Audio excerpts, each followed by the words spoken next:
Dear student, তোমরা যারা 2025 সালে এসএসসি পরীক্ষায় অংশগ্রহণ করতে যাচ্ছ তাদের জন্য আমি আমার আগের ভিডিওতে আলোচনা করেছিলাম যে ইংরেজি প্রথম পত্রে তুমি কিভাবে 80 উপর নাম্বার পেতে পারো। আজকের ভিডিওতে আমি আলোচনা করবো তুমি ইংরেজি দ্বিতীয় পত্রে কিভাবে 80 উপর নাম্বার পেতে পারো। চলো শুরু করি। প্রথমে আমি তোমাদের ইংরেজি প্রথম পত্র এবং ইংরেজি দ্বিতীয় পত্র মিলিয়ে রাইটিং পার্ট নিয়ে একটু আলোচনা করতে চাই। এরপর আমি যাবো গ্রামার পার্ট নিয়ে আলোচনা করবো।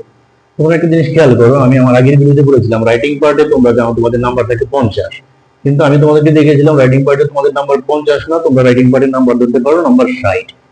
কিভাবে? Paragraph, story, graph, email, dialogue, এই 5টা আইটেম, তার সাথে একটা আইটেম ধরতে বলছেন সামারি। এটাও রাইটিং পার্টে ধরলে তোমার ফার্স্ট পেপারের রাইটিং পার্টের নাম্বার হচ্ছে 60 আর সেকেন্ড পেপারের রাইটিং পার্ট নাম্বার দেখো 40। তাহলে একটা জিনিস খেয়াল করো, সেকেন্ড পার্টের রাইটিং পার্ট 40, ফার্স্ট পেপারের রাইটিং পার্ট হচ্ছে 60, 60 আর 40 টোটাল হচ্ছে 100।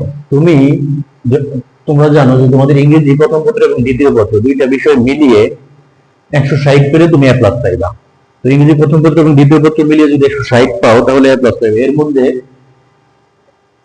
দুই পেপারে 200 নম্বরের মধ্যে তুমি খেয়াল করে দেখো, 200-র মধ্যে তোমার রাইটিং পার্টটি 100, রাইটিং পার্ট বাদ দিলে গ্রামার হচ্ছে 60 আর ওই